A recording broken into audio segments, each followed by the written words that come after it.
마가복음 8장 13절에서 21절입니다. 마가복음 8장 13절에서 21절, 신약성경 66페이지입니다. 마가복음 8장 13절에서 21절까지 우리 한 절 한 절 교대로 읽습니다. 그들을 떠나 다시 배에 올라 건너편으로 가시니라.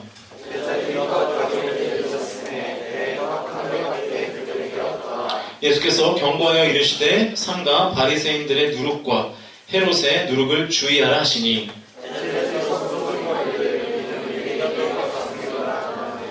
예수께서 아시고 이르시되 너희가 어찌 떡이 없으므로 수군거리느냐, 아직도 알지 못하며 깨닫지 못하느냐, 너희 마음이 둔하냐.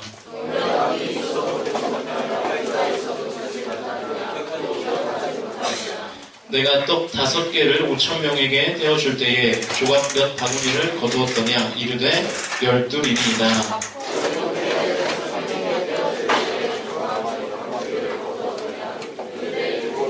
함께 읽습니다. 이르시되 아직도 깨닫지 못하느냐 하시니라.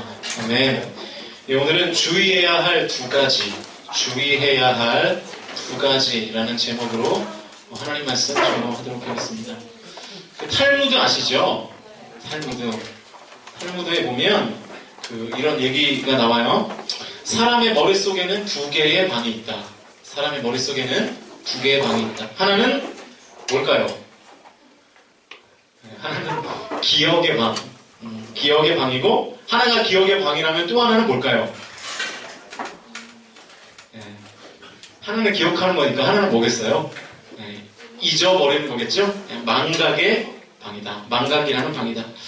우리는 기억하고 싶은 것은 기억의 방 속에 집어넣고, 또 잊어버리고 싶은 것은 망각의 방 속에 집어넣는다. 그래서 우리들은 어떤 일을 기억하기도 하고 또 어떤 일을 망각하기도 한다. 이런 내용들이 탈무드에 있다는 거죠. 상식적인 내용이죠. 일반적인 내용입니다.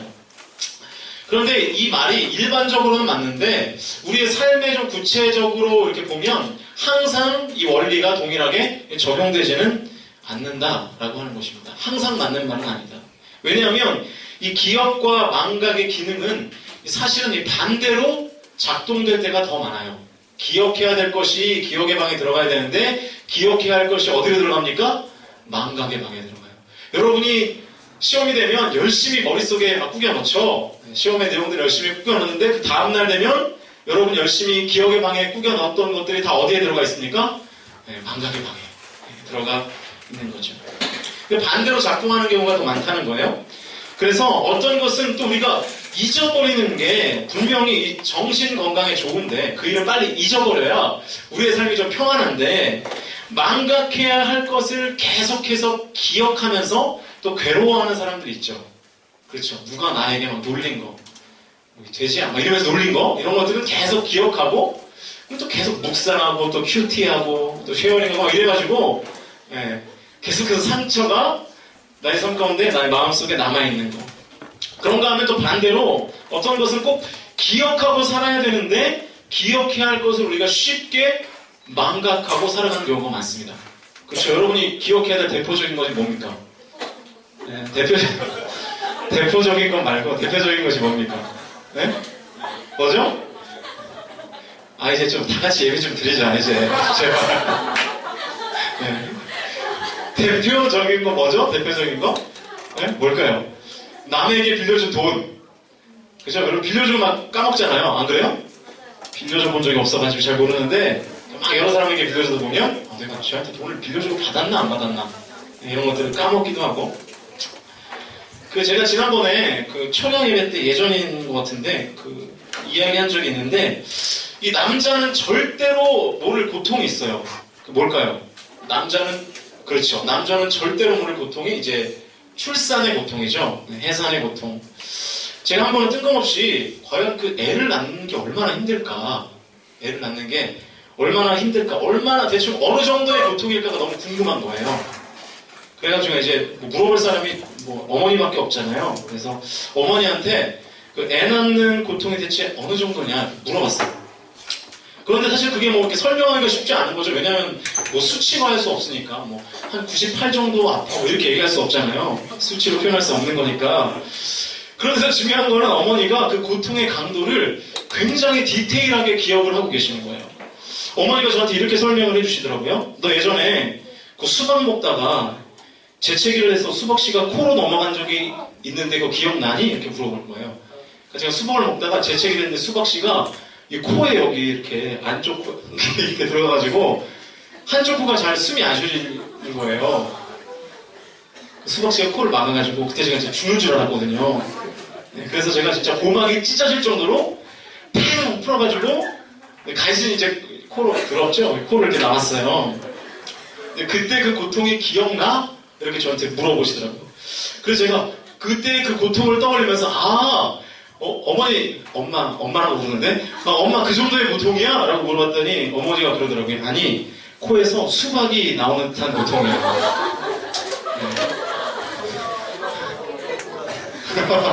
네. 그러니까 뭐 굉장히 디테일하지 않습니까? 네, 수박이 나오는 듯한 고통이다. 네. 제가 그때 느꼈어요. 우리 어머니가 사실 뭐 애 낳은 지 굉장히 오래됐잖아요. 뭐 3, 40년 이렇게 됐는데도 불구하고 그 고통을 정확히 기억하고 있는 거예요. 그 잊어버려도 되는데 잊혀지지가 않는 거죠. 정확하게 기억을. 네. 그렇습니다. 또 자매들 또 겁먹는 거 아닌지 모르겠네요. 네. 또 우리가 잊지 말아야 될 고통이 있죠. 살다 보면. 네. 그 유태인들의 강점이 사실 그거죠. 네. 자신의 쓰라린 과거들을 끝끝내 기억하게 만드는 거.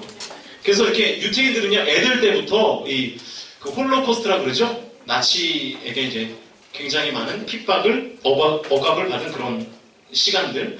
그 홀로코스트를 기억하도록 만드는 프로그램이 아예 그 커리큘럼 안에 있습니다. 학교의 교과 과정에 있다는 거예요.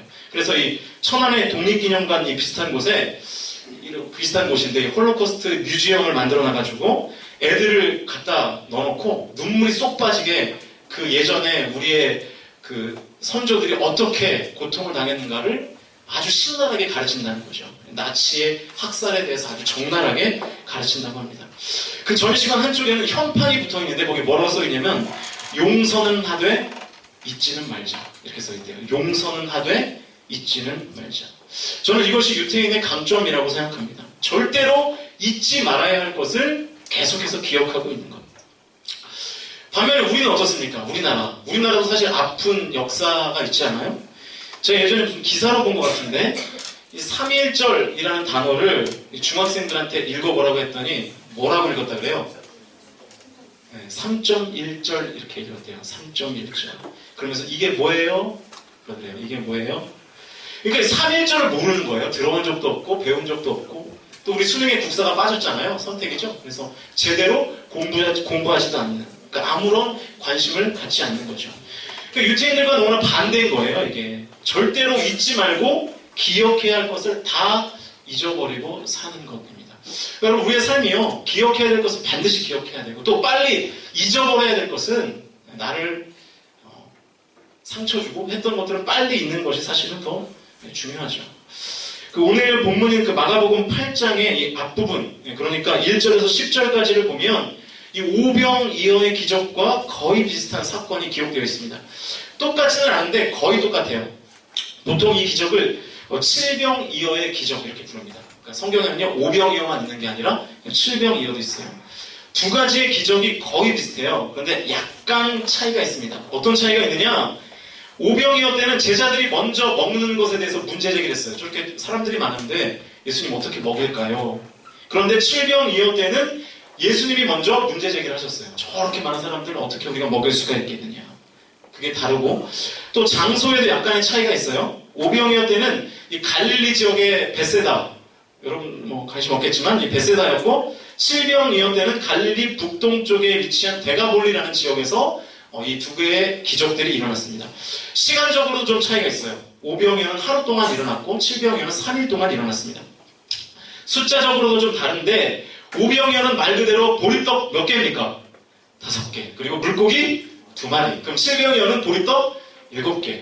물고기 2마리. 그렇게 다르고 그리고 오병이어 때는 5,000명이 먹고 바구니가 남았죠?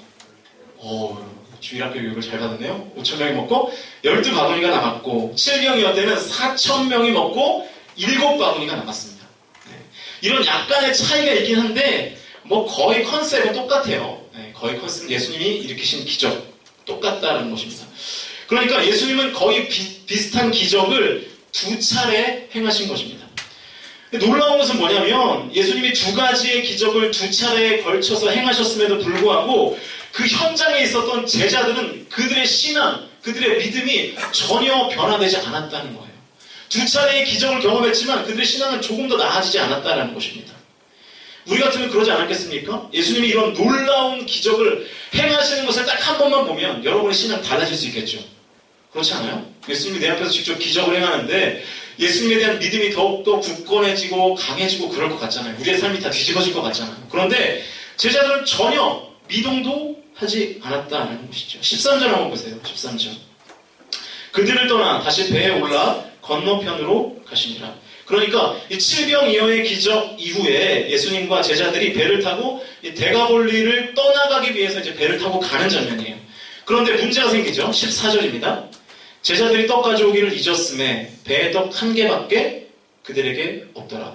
그러니까 짧은 항해이긴 하지만 도시락을 챙겨왔어야 되는데 먹을 것을 챙겨오지 않은 문제가 발생한 거예요. 그러니까 어떻게 보면 이 5병이어의 기적 그리고 7병이어의 기적 때와 똑같은 상황이에요. 지금 뭐가 없는 겁니까? 먹을 게 없는 상황이에요. 먹을 게 없는 상황. 이 먹을 게 없는 똑같은 상황에서 제자들이 어떻게 반응했나요? 16절을 보시면 16절 제자들이 서로 수군거리기를 이는 우리에게 떡이 없음이로다 하거늘. 또 걱정하기 시작해요. 야, 우리가 먹을 것 안 챙겨가지고 큰일 났다. 어떻게 하지? 그러면서 걱정하기 시작합니다. 5병이어 7병이어의 기적을 경험하고도 똑같은 문제로 제자들이 또다시 지금 걱정을 하고 있는 모습이 16절에 나타나 있습니다. 자, 보세요. 5병이어의 기적의 현장 그리고 7병이어의 기적의 현장, 그곳에 제자들은 언제나 거기에 있었습니다. 주님께서 기적을 행하시는 것을 다 봤습니다. 그랬으면 적어도 제자들은 이 정도의 기억은 좀 해줬어야 됐어요. 주님이 계시니까 주님이 또 우리 먹이시겠지. 그렇죠? 5,000명도 먹였고 4,000명도 먹였는데 우리 10명 주님께서 못 먹이시겠어? 라는 정도의 기억은 좀 했었어야 되는 것이 아닌가. 그런데 이 제자들이 그 일들을 새까맣게 다 잃어버리고 또한 잊어버리고 다시 먹을 것이 없다고 걱정하고 있다는 것입니다. 그러니까 절대로 잊지 말아야 될 것을 지금 제자들이 다 잊어버린 거죠. 이 상황을 좀 일반화시키면 주님이 계셨기 때문에 그동안의 부족함과 어려움이 해결될 수 있었다. 그러니까 이번에도 주님께서 해결해 주실 것이다 하는 이 과거의 역사 가운데 임하셨던 예수님을 기억하면서 믿음을 가지는 게 당연한 건데, 그런데 제자들은 예수님의 능력을 다 잊어버리고 똑같은 문제로 똑같은 걱정을 똑같이 다시 하고 있다라고 하는 것입니다. 똑같은 걱정을 또다시 하고 있다. 그런데 여러분, 사실 여러분의 삶을 한번 이렇게 곰곰이 생각해 보세요. 우리도 이렇게 살고 있지는 않는가? 우리가 신앙생활하면서 5년 전, 10년 전에 내가 어떤 문제에 직면했을 때 내가 그때 주님께 부르짖고 기도했더니 하나님께서 그런 나의 기도에 응답하셨고 나를 수렁과 고통에서 건져내셨던 그 주님, 내 기도에 응답하셨던 그 주님, 우리 다 그런 신앙의 경험들이 있잖아요. 그죠? 영적인 체험들이 다 있잖아요. 그래서 여러분 그때 어떻게 했나요? 하나님을 찬양하고 주님께서 살아계시는구나, 나를 사랑하시는구나, 주님이 나의 소망이십니다, 주님이 나의 구원자이십니다, 이렇게 고백했던 여러분의 모습들이 다 있지 않았습니까? 그리고 아마 감사했겠죠. 하나님 감사합니다, 나를 이런 고통 가운데서 건져주셔서 이런 문제를 주님께서 해결해 주셔서 감사합니다 라는 신앙 고백들이 그때에 다 있었을 거라고요. 그런데 지금 내가 처한 문제 때문에 우리는 또다시 걱정을 하고 있지 않냐는 거예요. 그때 임하셨던 그 하나님을 다 잊어버리고 지금 현실적으로 내 앞에 펼쳐진 문제 때문에 우리는 여전히 또 걱정을 하고 있지 않는가 하는 거예요. 여전히 두려워하고 있지 않는가 하는 거예요. 어떡하지? 오늘 나는 이 상황 속에서 어떻게 하면 좋을까? 라고 걱정하고 두려워하고 있는 모습이 여전히 우리 안에 있지는 않는가 하는 것입니다. 그러니까 우리는 이 오늘 본문의 제자들의 모습이 사실은 나의 모습이라는 것을 좀 깨달을 필요가 있습니다. 자, 그래서 예수님께서 어떻게 말씀하십니까? 17절부터 20절, 우리 좀 길지만 함께 읽겠습니다. 17절에서 20절, 시작.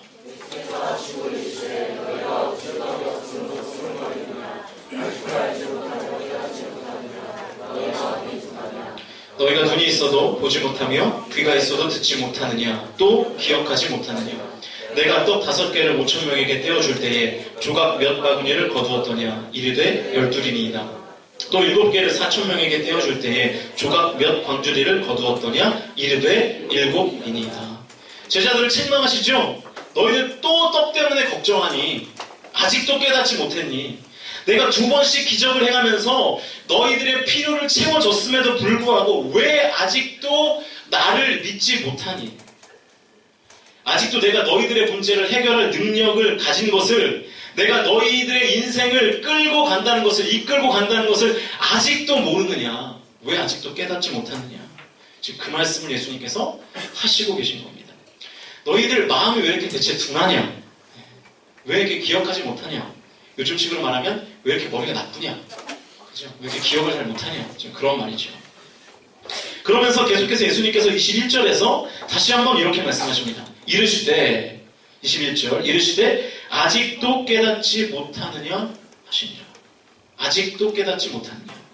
물론 여기서 깨닫지 못하느냐라고 하는 그 예수님의 반문은 단순히 제자들의 기억력만을 가지고 이야기하시는 것은 아닙니다. 너희들이 머리가 나빠서 기억이 모자라기 때문에 이런 어려움에 처해 있구나 라고만 말씀하시는 것은 아니고, 이 제자들이 깨닫지 못하는 원인, 그러니까 이 2번씩이나 기적을 경험했음에도 불구하고 아직도 주님을 온전히 믿지 못하는 이유, 그들의 삶의 환경 속에서 살아계신 그 주님의 능력을 온전히 신뢰하지 못하는 더 본질적인, 그리고 더 근본적인 이유가 있다는 것을 지금 예수님께서 지적하고 계신 거예요.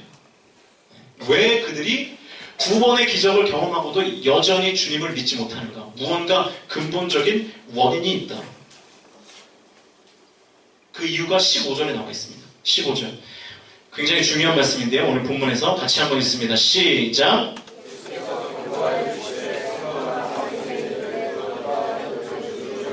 자, 이게 무슨 말씀입니까? 갑자기 왜 예수님께서 뜬금없이 누룩 얘기를 하실까요? 이 누룩은요, 한마디로 얘기하면 영향력을 말하는 거예요. 영향력. 그러니까 누룩은 영향력이라는 개념의 상징입니다. 빠른 속도로 퍼지는 것. 네. 그 누룩이 뭔지 아시죠? 누룩 아십니까? 요즘 그 빵을 만들어 보진 않았지만 빵을 이렇게 만들 때 그 주로 쓰는 그런 거죠. 밀가루 반죽을 하고 빵처럼 부풀리기 위해서 뭘 넣죠? 성은아, 뭘 넣지? 그렇죠. 이스트. 이스트가 누룩이에요. 네.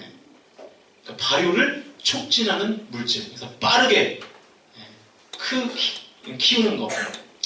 이 성경에서 누룩은 나쁜 영향력의 상징으로 주로 많이 쓰입니다. 물론 이 좋은 영향력의 상징으로 쓸 때도 있긴 있지만 더 많은 경우에 나쁜 영향력의 확산을 의미할 때 이 누룩이라는 표현이 상징적으로 쓰이고 있습니다.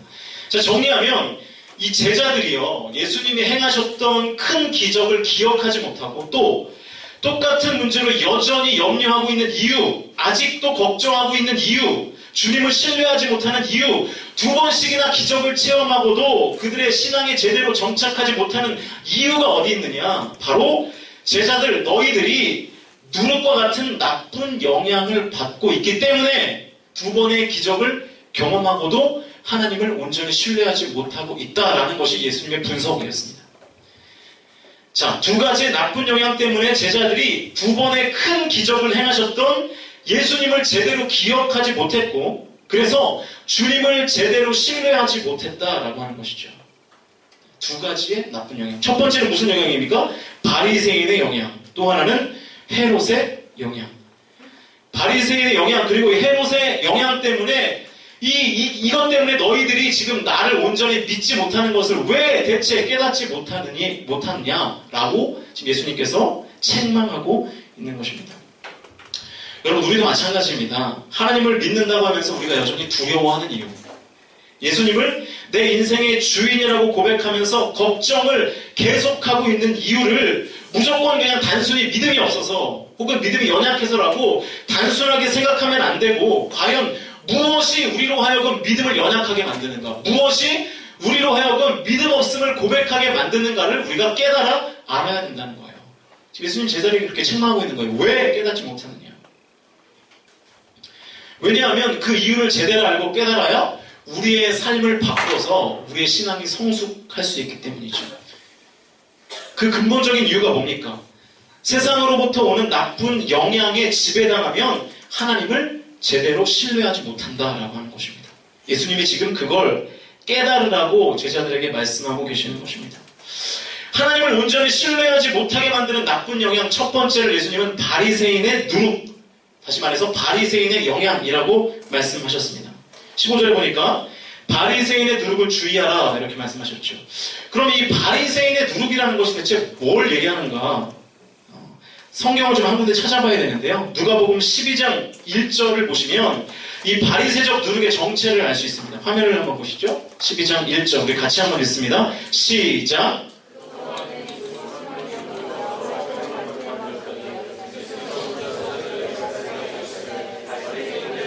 곧 외식을 주의하라.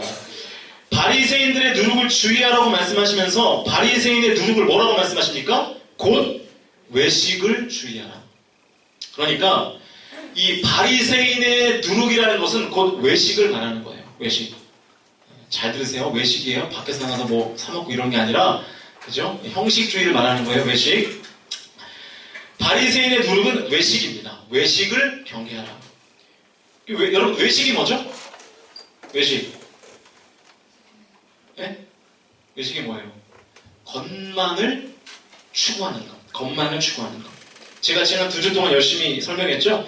형식에만 관심이 있고 내용에 대한 관심은 전혀 없는 상태. 겉만 번지르르 한 상태. 빛 좋은 게살국 같은 상태를 외식이라고 말합니다.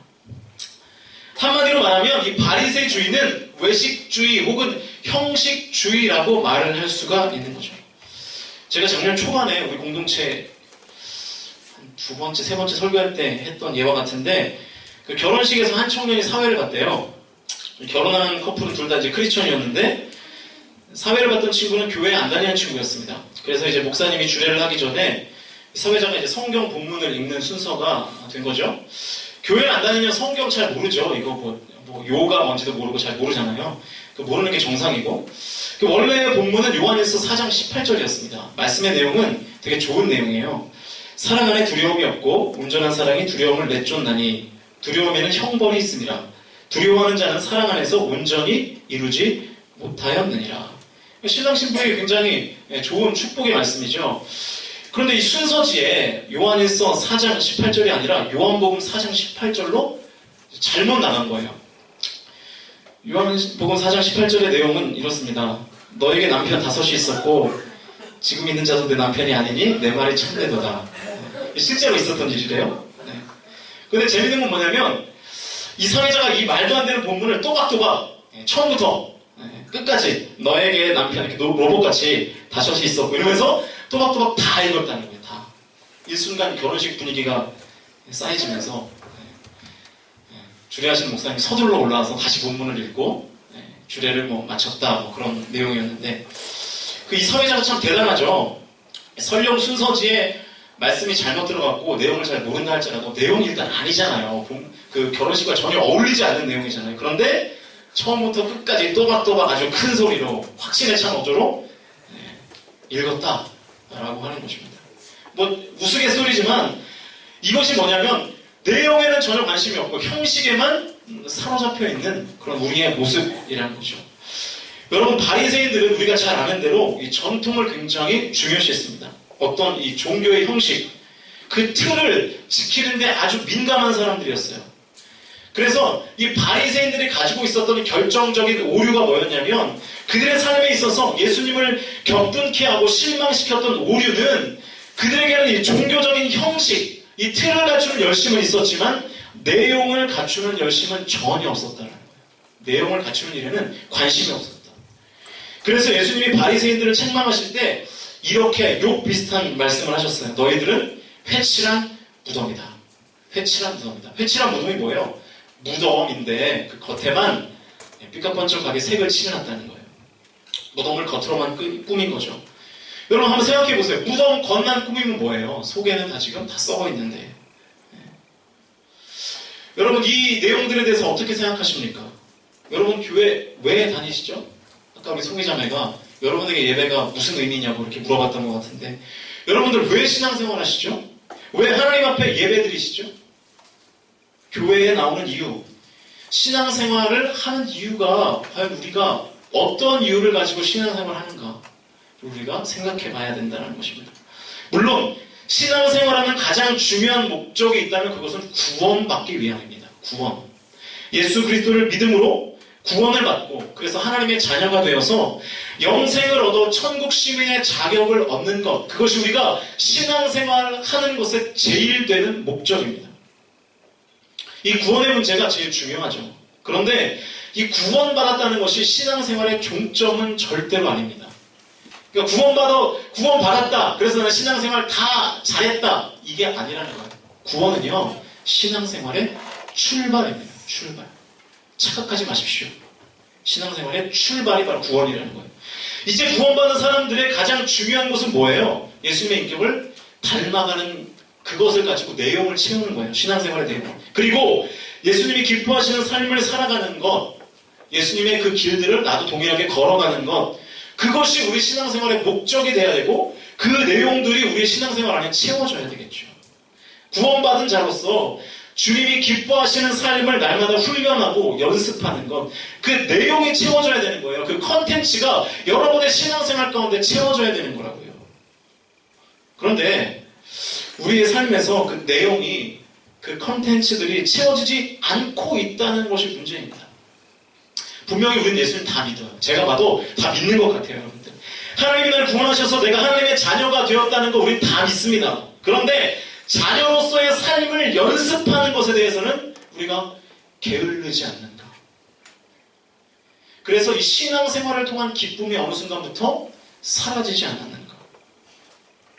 여러분 언제 신앙생활할 때가 기쁘셨나요? 우리가 처음에 예수님을 믿고 구원받았을 때 그 구원의 감격이 엄청나게 크죠. 하나님으로 인한 그 기쁨을 경험했을 때, 그러니까 예수님께서 나를 사랑하셔서 나를 구원하셨다, 그래서 내가 주님의 자녀가 되었다라고 하는 그 순간에 그 구원의 감격, 그것이 너무나 크다고요. 알아요. 큽니다. 그런데 그 구원받았다는 기쁨, 그때 이후로 여러분이 언제 다시 신앙생활의 기쁨을 맛보셨습니까? 왜 우리 안에 이 신앙생활의 기쁨이 없냐면 이 구원의 감격이라는 총성은 울렸는데, 그래서 출발은 했는데 뛰지 않아서 그래요. 뛰지 않아서. 그러니까 내용이 없는 거예요. 내용이. 그냥 출발은 했는데 그 자리에 서 있는 거죠. 지금 우리는 어떻습니까? 지금 여러분의 신앙생활에도 혹시 형식만 있지 않는가? 형식만 있지 않는가? 예배 안에서 전혀 하나님 만나기를 소망하지 않고 전혀 하나님의 임재를 기대하지 않고 있지는 않는가?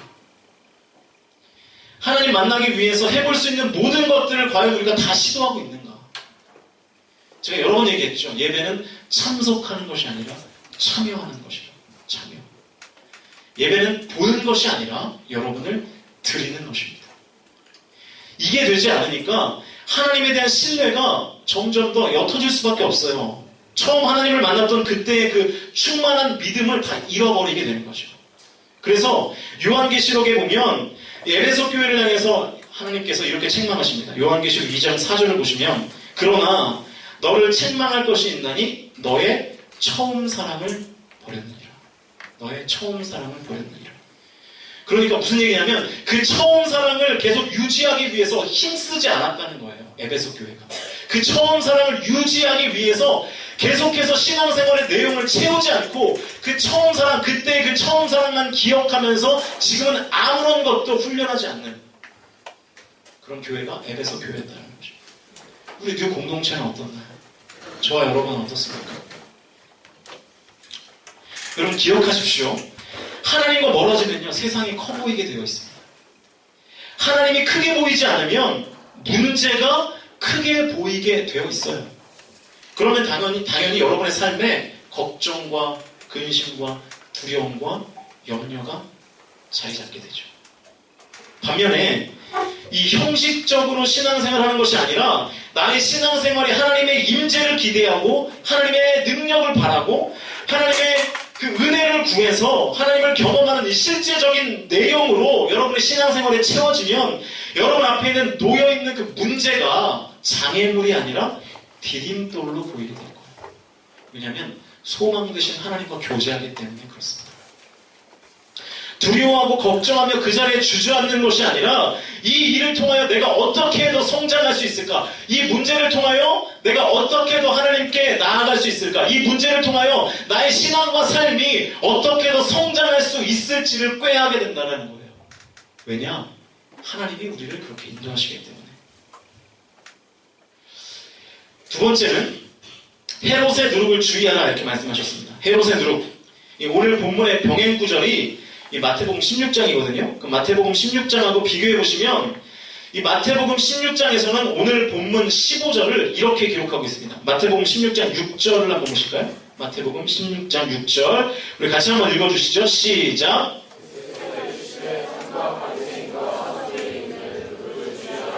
자, 약간의 오늘 본문 그 8장 15절과는 약간의 차이가 있죠. 오늘 본문에서는 바리새인과 헤롯의 누룩을 주의하라 이렇게 되어 있는데 마태복음 16장에는 바리새인과 사두개인의 누룩을 주의하라 이렇게 되어 있습니다. 똑같은 내용인데 오늘 읽은 본문은 바리새인과 헤롯, 마태복음 16장은 바리새인과 사두개인의 누룩을 주의하라. 무슨 얘기냐면 사실상 헤롯과 사두개인이 한 통속이었다는 것을 말씀하고 있는 것입니다. 헤롯과 사두개인은 같은 종류의 사람들이었어요. 헤롯은 로마로부터 임명을 받아서 그 당시에 이 팔레스타인 땅을 지배하고 있었던 왕이었거든요. 분봉왕이었어요. 성경에 보면 수많은 헤롯 왕들이 나오는데 하나같이 다 욕심이 많았어요. 욕심. 특별히 이 돈에 대한 욕심이 굉장히 많았던 것이 이 헤롯 왕가의 대표적인 모습이었습니다. 그래서 그들은요, 이 백성들에게 필요 이상의 세금을 막 부과했습니다. 착취하려고. 물론 이 세금의 상당한 부분은 헤롯 왕가가 중간에서 다 가로채버렸죠. 또 그들은요, 뇌물을 즐겼고요. 그러니까 이 헤롯의 누룩이라는 것은 세속주의를 말하는 거예요. 물질주의, 욕심, 돈을 추구하는 것. 그 당시에 이 바리새인들과 함께 쌍벽을 이루고 있었던 또 하나의 종교 계층이 바로 사두개인들이었습니다. 주로 이 사두개인들은요, 제사장 가문의 출신들이었는데, 그런데 그들은 이 정치적으로 로마와 이제 친로마적인 결탁을 해가지고 자연스럽게 그들은 헤롯 왕가와 어울리게 된 거죠. 그러면서 세속주의에 물들기 시작한 겁니다. 종교인이면서 종교 자체에 대한 관심이 있었던 것이 아니라 그들을 지배했던 주요 관심은 돈이었어요. 돈. 제사장이 돈을 추구했다. 여러분 그러니까요, 이 바리새인의 누룩이 형식주의, 외식주의를 상징한다면 바로 이 헤롯의 누룩 혹은 이 사두개인의 누룩은 세속주의를 말하는 거예요. 세속주의. 더 정확하게 얘기하면 물질주의를 말하고 있는 것입니다. 그러니까 지금 예수님은 제자들이 헤롯의 영향을 받고 있다. 다시 말해서 물질주의의 영향을 받고 있다. 그래서 제자들의 신앙이 자라나지 못하고 그들은 온전히 주님을 신뢰하지 못하고 있다. 지금 이렇게 분석하고 있는 것입니다. 그들이 예수님의 기적을 2번이나 경험하고도 예수님을 보는 눈이 멀어버린 원인이 바로 물질주의 때문이었다라고 하는 것입니다. 그것을 지금 예수님이 지적하고 있는 거죠. 오늘 본문에서 그 증거를 좀 찾을 수가 있는데요. 다시 본문 마가복음 8장에 보시면 15절에서 예수님이 바리새인들의 누룩과 헤롯의 누룩을 주의하라고 말씀하신 것은 사실은 어떻게 보면 굉장히 진지하고 의미심장한 말씀이었습니다. 굉장히 진지했고 그리고 심각한 말씀을 지금 예수님께서 하고 계시는데 이 말씀에 대한 제자들의 반응이 굉장히 재밌습니다. 오늘 보면 16절 한번 보세요. 마가복음 8장 16절 제자들이 서로 수근거리기를 이는 우리에게 떡이 없음이로다 하거든요. 지금 제자들이 동문서답하고 있어요. 앞뒤가 안 맞죠. 예수님은 지금 바리새인과 헤롯의 누룩을 주의하라 이렇게 의미심장하게 진지하게 심각하게 얘기하시는데 지금 제자들은 그냥 누룩이라는 단어가 나오니까 제자들이 얼른 떠올린 게 뭐예요? 수근거리면서 우리에게 떡이 없다. 이 당시에는 빵을 먹었거든요. 그러니까 빵이 없다. 누룩이라는 단어가 나오니까 빵을 떠올린 거예요. 빵을. 그러니까 제자들이 이렇게 수근거린 거예요. 우리는 빵이 없는데 지금 대체 왜 예수님께서 누룩 얘기를 하시는 거야? 라고 수군거렸던 것입니다. 그러니까 지금 예수님의 이 바리새인과 그리고 사두개인 혹은 헤롯의 누룩을 주의하라고 하셨던 이 예수님의 진지한 말씀의 의도를 지금 제자들이 전혀 알아차리지 못하고 있는 것입니다. 영적인 말씀이라는 것을 전혀 감지하지 못했어요. 제자들의 머릿속에는 지금 오직 빵밖에 없는 거예요. 빵. 오직 떡밖에 없었습니다. 그러니까 지금 제자들을 지배하고 있는 것은 물질에 대한, 그죠? 세속적인 것에 대한 관심밖에 없었다라고 하는 것입니다. 영적인 것에는 도무지 관심이 없고 세속적인 것에만 사로잡혀 있었던. 그래서 예수님께서 행하셨던 두 가지의 기적을 기억하지도 못한 채 여전히 근심과 걱정과 두려움 가운데 살아갔다라고 하는 것이죠. 그때 예수님이 느꼈을 거예요. 아, 내 제자들도 다른 사람들과 별로 다르지 않구나. 떡 생각만 하고 있구나. 물질 생각만 하고 있구나. 여러분, 물론 물질을 무조건 터부시하는 것은 굉장한 잘못입니다. 성경적이지 않아요. 물질은 가치가 있습니다. 성경은 절대로 물질의 필요를 부정하지 않습니다. 예수님도 물질을 나쁜 것으로 얘기하지 않았어요. 물질은요, 가치 중립적인 거예요. 잘 쓰면 좋은 것이고 잘못 쓰면 좋지 않은 것입니다. 마찬가지로 하나님을 믿는 우리도 세속적인 것들이 필요하죠. 돈도 필요하고 집도 필요하고 차도 필요하죠. 심지어 예배를 드릴 때도 돈이 필요해요. 그렇잖아요. 이거 불 하나 켜는 것도 다 돈이고요. 이 마이크 시스템 다 돈이에요. 돈이 필요하다고요. 돈을 터무시하자는 게 아니에요. 그러나 중요한 것은 뭐냐면 그러한 세속적인 것들이 우리의 믿음보다 앞서는 것을 우리가 막아야 된다는 거예요. 우리의 믿음보다 앞서는 것. 어떤 것들을 선택하고 결정할 때 그것이 하나님의 관점이 아니라, 다시 말해서 믿음의 관점이 아니라 세속적인 관점에서 우리가 하는 모든 선택들을 하고 있지는 않는가 우리가 점검해봐야 된다는 거예요. 미국의 침례교회에서 실제로 있었던 일이래요. 이제 목사님이 침례를 하는 시간이었습니다. 침례 아시죠? 침례. 예전에 우리 교회도 세례를 받을 때 그냥 이렇게 손으로 수례를 하지 않고 그저 이렇게 몸을 담그는 침례를 했었죠? 혹시 침례 받으신 분 계세요, 여기? 오, 꽤 되네요. 네. 그래가지고 옷 다 버리고 막 그러셨죠? 네. 이 미국의 침례교회가 침례를 행했던 교회였던 것 같아요. 아무튼 침례를 주려고 하는데 한 성도가 오지를 않는 거예요. 이렇게 욕조 비슷한 게 와야 침례를 하는데 아무리 끌었다는 해도 오지 않는 거예요. 그래서 이제 도대체 왜 들어오시지 않냐고 물어보니까 그 성도가 이렇게 대답하더래요. 제 지갑에 돈이 많아요. 제 지갑에 돈이 많아요. 지갑을 빼면 되는데, 그죠? 그 돈이 젖는다는 거죠? 그때 그 목사님이 이렇게 말씀하셨다고 합니다. 성도님, 당신의 지갑도 침례를 받으셔야 합니다. 당신의 지갑도 침례를 받으셔야 합니다. 지갑에 돈이 젖을까봐 이 침례를 거부하는 그리스도인. 어쩌면 그것이 좀 확장해보면 저와 여러분의 모습이 될 수도 있죠. 지금 여러분이 하고 있는 선택의 기준이 뭡니까? 하나님인가요? 말씀인가요? 아니면 세속적인 기준입니까? 지금 여러분 앞에 놓여있는 선택의 기로에서 어떠한 방식으로 선택할지를 여러분 지금 어떻게 고민하고 계시죠? 하나님의 방식입니까? 아니면 세속적인 방식입니까? 이 세속적이라는 말이 좀 어려운가요? 이렇게 쉽게 설명할 수 있을 것 같아요. 여러분이 어떤 일을 진행하기를 망설이는 이유가 그 길이 그냥 단지 내가 힘들까봐, 지금 나에게는 버거운 일이 될까봐 망설이는 것입니까? 아니면 그래서 해보지도 않고 오직 판단의 기준이 내가 어렵고 힘들까봐, 내가 세속적으로 누리는 것이 조금 줄어들까봐, 불편할까봐, 그래서 두려워하고 걱정하며 망설이고 있다면 그것이 바로 세속적인 영향이 지금 나를 지배하고 있는 상태라는 것입니다. 왜냐? 결국 내가 쉽고 편하다고 생각하는 그 길이 다 세속적인 길들 아니에요? 넓은 길 가는 거, 남들이 부러워하는 길 가는 거, 편한 길 가는 거, 몸이 편한 길, 도로가 잘 닦여 있는 길. 반대로 내가 가려고 하는 그 길이 하나님이 기뻐하실 만한 길인가, 하나님 보시기에 합당한 길인가를 가지고 우리가 저울질하고 있다면 지금 그 사람은 헤롯의 누룩이 아니라 하나님의 품 안에서 하나님의 영향을 받고 지금 선택의 결정들을 하고 있는 사람인 거죠. 하나님의 영광을 나타내고 하나님이 칭찬하실 만한 길이라면 가고, 만약 반대로 오히려 그 일이 하나님의 영광을 가리고 하나님께 책망받는 길이라면 아무리 세속적인 성공이 보장된다고 할지라도 내 몸이 편하고 좋은 길이라고 할지라도 그 길을 우리가 거절할 용기가 있는가 하는 것입니다. 말씀 정리할게요. 여러분, 왜 제자들이 예수님이 행하신 이 두 번의 큰 기적을, 이 큰 기적의 현장을 보고도 여전히 두려워하면서 걱정하고 있나요? 두 가지를 주의하셔야 됩니다. 그래야 주님이 여러분의 눈에서 가려지지 않아요. 바로 바리새인과 헤롯의 누룩이죠. 형식주의와 세속주의로 인해서 눈이 가려져 문제를 해결하시는 그 하나님을 보지 못하는 거예요. 이 두 가지의 영향이 우리의 눈을 가려버리는 것입니다. 여러분, 예배 안에서 하나님을 구하십시오. 은혜를 사모하십시오. 그리고 기도하십시오. 성령의 단비를 기대하며 그릇을 준비하십시오. 제발요. 예배 안에서. 혹시 하나님으로부터 너무 멀어지신 분이 이 자리에 계시진 않습니까?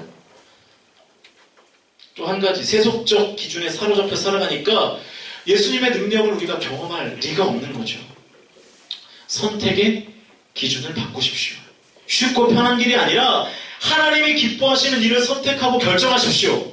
그럴 때 5병이요 7병이요의 기적을 일으키신 그 하나님께서 나의 삶 속에서도 동일하게 일하시는 것을 여러분이 분명하게 경험하게 될 줄로 확신합니다.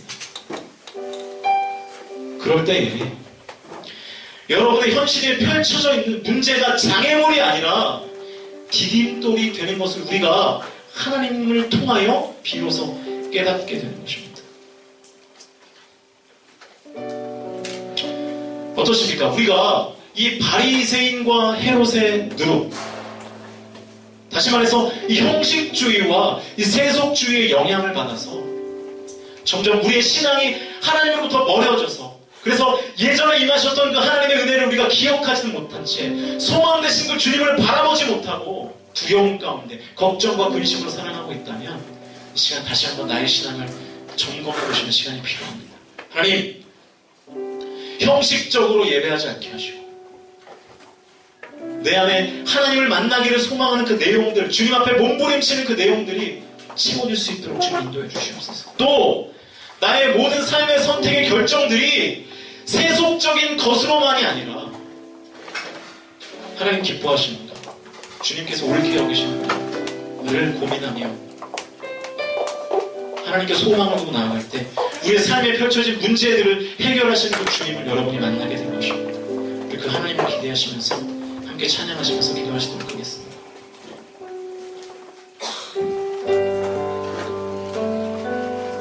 보소서 주님, 나의 마음은 선한 것 하나 없습니다. 그러나 내 모든 것 주께 드립니다. 사랑으로 안으시고 날 새롭게 하소서. 보소서 주님, 나의 마음은 선한 것 하나 없습니다. 그러나 내 모든 것 주께 드립니다. 사랑으로 안으시고 다시 한번 고백합시다. 보소서 주님, 보소서 주님, 나의 마음은 선한 것 하나 없습니다. 그러나 내 모든 것 주께 드립니다. 사랑으로 안으시고 날 새롭게 하소서. 주님 마음 내게 주소서. 주님 마음 내게 주소서. 내 아버지, 주님 마음 내게 주소서. 나를 향하신 주님의 뜻이 이루어지도록 주님 마음 내게 주소서. 주님 마음 내게 주소서. 내 아버지 주님 마음 내게 주소서. 나를 향하신 주님의 뜻이 이루어지도록 주님 마음 내. 다시 한번 고백합시다. 보소서 주님, 보소서 주님, 나의 마음을 선한 것 하나 없습니다. 그러나 내 모든 것 주께 드립니다. 사랑으로 안으시고 날 새롭게 하소서. 손 받으시면서 주님 마음 내게 주소서. 내 아버지 주님 마음 내게 주소서. 나를 향하신 주님의 이루어지도록 주님과 우리 하나님의 마음을 갖기를 삼았으면서 다시 한번 고백합시다. 주님 마음 내게 주소서. 주님 마음 내게 주소서. 내 아버지 주님 마음 내게 주소서. 나를 향하신 주님의 뜻이 이루어지도록 주님 마음 다시 한번 우리 주님 앞에 가까이 가려고 하는 마음을 가지고 주님 마음 내게 주소서. 주님 마음 내게 주소서. 내 아버지 주님 마음 내게 주소서. 나를 향하신 주님의 뜻이 이루어지도록 주님 마음. 다시 한번 고백합시다. 하나님 주님의 마음을 나에게 허락하여 주시옵소서. 주님 마음 내게 주소서. 내 아버지 주님 마음 내게 주소서. 나를 향하신 주님의 뜻이 이루어지도록 주님 마음 내게 주소서. 우리 시간 먼저 기도하실 때 하나님의 마음 갖기를 간절히 소원합니다. 아버지 하나님, 우리가 다른 영향으로 우리의 마음과 우리의 생각과 우리의 삶이 채워주는 것이 아니라 오직 하나님의 은혜로 주의 말씀으로 내 마음이 주님의 마음이 되도록 아버지 하나님 인도해 달라고. 하나님 주님의 마음을 갖도록 주님께서 인도해 주셔서 주님의 사랑으로 날 안아주시고 다시금 나로 하여금 새롭게 되어지는 역사가 있게 하여 주시옵소서. 그래서 나를 향한 주님의 뜻이 무엇인지를 온전히 깨닫게 해달라고 우리 시간 다같이 소리내어서 통성으로 기도하며 나아가시겠습니다. 아버지 하나님, 주님께서 아버지 인도하여 주시옵소서. 하나님 주님께서 역사하여 주시옵소서. 하나님 우리가 주님 마음을 갖기를 원합니다. 하나님 우리 안에 주님 마음을 갖기 원합니다. 하나님 세속적인 다른 영향들이 나의 마음과 나의 생각과 나의 삶을 지배하지 않게 하시고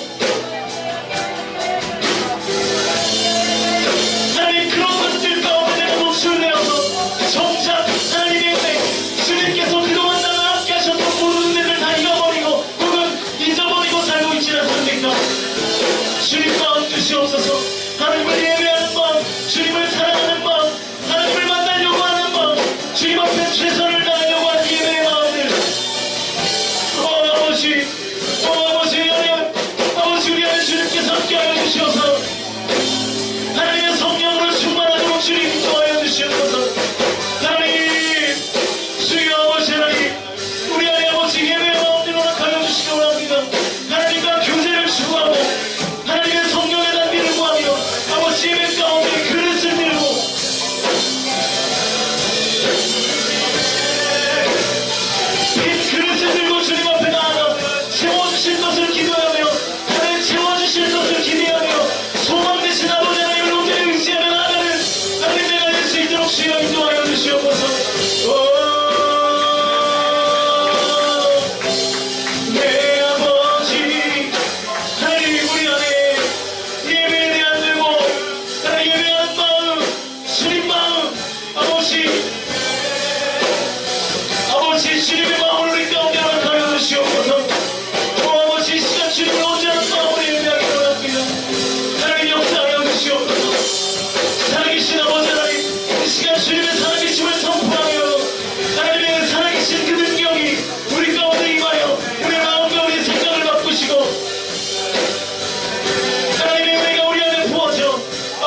가사를 깊이 묵상하시면서 주님의 보좌 앞에 더욱더 나아가길 원합니다. 주 앞에 엎드려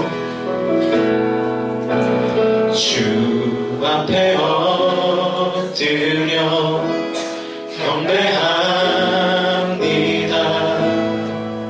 오직 주께 주 경배합니다. 다르신 하나님 오직 주께 주 앞에 엎드려 주 앞에 엎드려 경배합니다. 오직 주께 주 경배합니다. 다르신 하나님 주 경배합니다. 다르신 하나님 오직 주께 나의 모든 우상들 나의 모든 우상들 나의 보좌 모두 다 내려 나의 모든 우상들 나의 모든 우상들 나의 보좌 모두 다 내려 다시 한번 나의 모든 우상들 나의 모든 우상들 나의 보좌 모두 다 내려 나의 모든 우상들 나의 모든 보좌 나의 모든 우상들 나의 보좌 모두 다 내려놓고 주 앞에 주 앞에 엎드려 경배합니다. 오직 여러분 우리가 이 찬양을 다시 한번 하실 때 하나님만을 경배하는 마음으로 고백합니다. 주 앞에 엎드려 경배합니다. 오직 주께 주 경배합니다.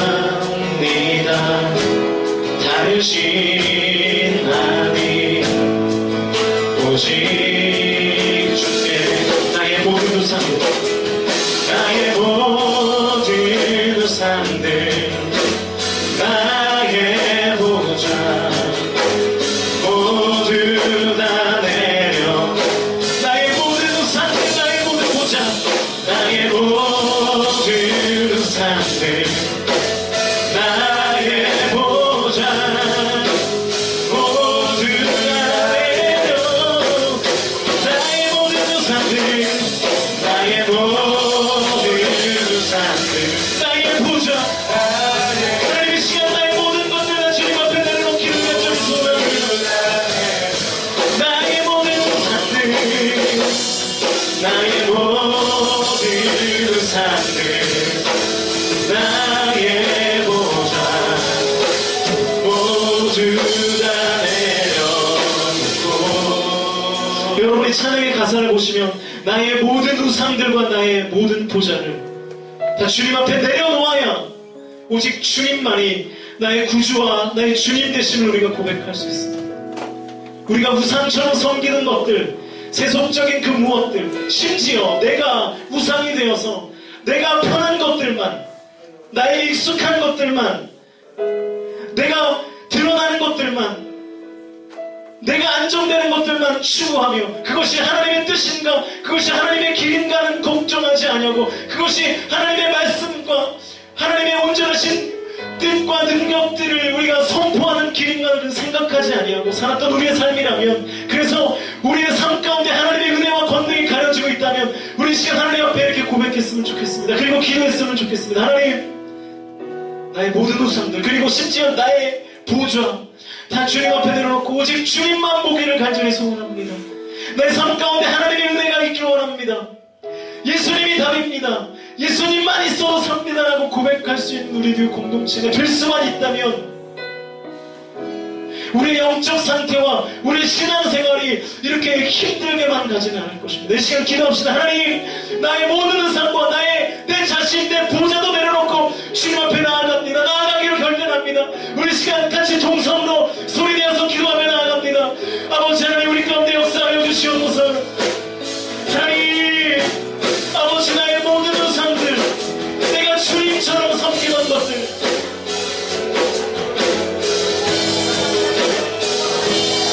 하나님, 내가 주님보다 앞서 생각했던 것들, 나의 편함, 나의 아들, 나의 화려함이 아니라 아버지, 오직 그 세속적인 그 무엇이 아니라 하나님만을 바랄 수 있도록 인도하여 주시옵소서. 주 앞에 엎드려 경배합니다. 주 앞에 엎드려 경배합니다. 하나님께서 나의 인생을 이끌어 가시는 것을 믿습니다. 주님께서 나의 인생을 주관하시고 나의 구주와 나의 주님 되시는 주님을 아버지 찬양하러 나갑니다. 오 주여, 나의 삶을 통하여 아버지 하나님 영광 받으시옵소서. 아버지, 나의 고백을 통하여 주여 영광 받으시옵소서. 하나님, 우리 안에 주님보다 앞서는 것들이 너무나 많습니다. 심지어 내가 주님보다 더 앞서 생각되고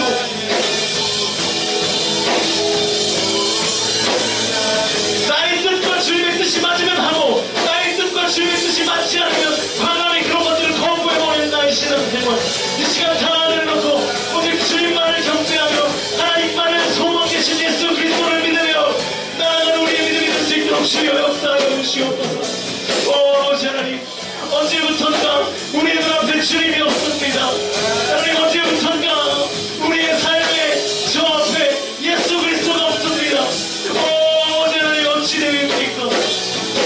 하나님, 우리 안에 역사하여 주시옵소서. 하나님, 우리 안에 역사하여 주시옵소서. 그래서 내 삶에 어떠한 필요가 채워지지 않으면 두려워하고 연약함 가운데 걱정하는 것이 아니라 소망 되신 주님만을 의지하는 나아가는 우리의 모습이 될 수 있도록, 우리 신앙이 될 수 있도록 주여 인도하여 주시옵소서. 하나님 함께 하시기 원합니다. 주님께서 큰 믿음 허락하여 주시기 원합니다.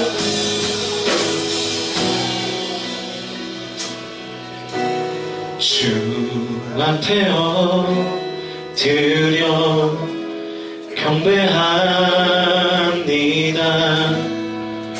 오직 주께, 주 앞에 엎드려, 주 앞에 엎드려 경배합니다. 오직 주께, 주 앞에 엎드려, 주 앞에 엎드려 경배합니다.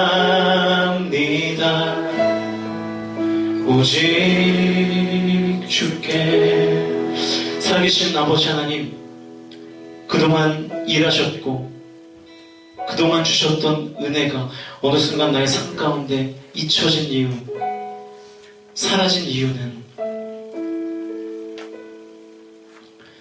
신앙생활을 출발은 했지만 그 안에서 최선을 다하여 하나님과 교제하려고 했던 그 선한 동기들, 그 믿음의 땀 흘림들이 다 사라지는, 그리고 또 세속성에 나의 눈이 멀어 하나님을 바라보지 못하고 그냥 나의 안위, 나의 편함, 나의 안정만을 추구하고,